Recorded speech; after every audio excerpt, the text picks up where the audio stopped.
Saudaraku, ada sebuah kisah nyata pertolongan Tuhan lewat tim penyelamat di tengah-tengah lautan. Kisah ini terjadi pada tanggal 23 Maret 2019 di negara Nigeria. Pada tanggal itu terjadi kapal Jackson 4 tenggelam berjarak 32 km dari pantai negara Nigeria. Kapal tersebut terbalik dan tenggelam sedalam 100 meter. Selama 2,5 hari atau 60 jam, seseorang yang bernama Harrison saat itu ketika kapal mulai tenggelam, dia pergi mencari area kantong udara. Di sanalah dia bertahan selama 60 jam. Dan pada waktunya datanglah tim penyelamat. Dan penyelam yang kedua menghampiri Harrison dengan cara mengetuk kapal ruang-ruangan tersebut, dan akhirnya berbalas oleh Harrison. Maka penyelam menjumpai Harrison, dan ketika itu tim penyelamat melihat kondisi Harrison sudah lemah, sehingga tim penyelamat memberikan nitrogen untuknya supaya dia memiliki keseimbangan nitrogen, keseimbangan tubuhnya, baru kembali dibawa ke atas permukaan. Sementara teman-teman yang lainnya telah meninggal dunia. Dia begitu takut dan suasana gelap karena 12 orang teman yang meninggal. Dia mendengar ikan-ikan melahap teman-temannya tersebut. Ini adalah kisah yang luar biasa.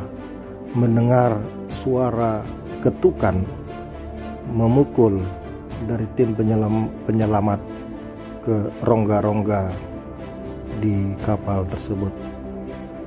Demikian juga dengan kita.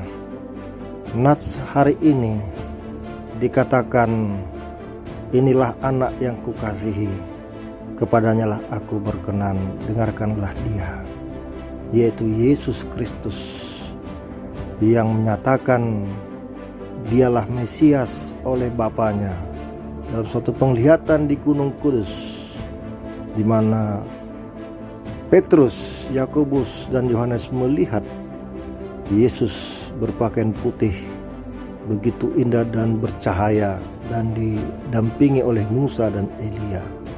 Suatu gambaran ruang ilahi, ruang kemuliaan Tuhan yang begitu luar biasa untuk menyelamatkan umat manusia. Dan dikatakan di sana, dengarkanlah dia, Yesus adalah Mesias yang menolong manusia dari dosa dan kematian. Dia telah berkarya menyembuhkan orang sakit, membangkitkan orang mati. Bahkan dialah sang penyelamat kita. Kita ditebus oleh darah dan tubuhnya, dan dia mati dan dia bangkit dari kematian sehingga kita beroleh hidup yang kekal. Saudaraku, mari kita mendengarkan apa yang menjadi ajaran dan kebenarannya. Yesus pernah berkata, akulah kebangkitan dan hidup.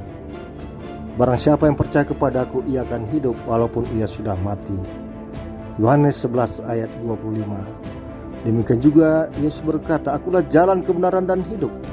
Tak seorang pun sampai kepada Bapa jikalau tidak melalui aku. Yohanes 14 ayat 6. Dan banyak lagi. Yesus pernah berkata, akulah gembala yang baik, yang mengorbankan dirinya untuk domba-dombanya. Mari kita dengarkan suara kuasa Tuhan dan kebenarannya. Dialah sang penolong, Mesias, yang membawa kita kepada keselamatan hidup kita sepenuhnya. Selamat beribadah, selamat beraktivitas. Mari kita percaya kepada Tuhan dan mendengarkan apa yang menjadi bagian kuasanya, penyelamatannya dalam hidup kita. Tuhan Yesus memberkati. Amin.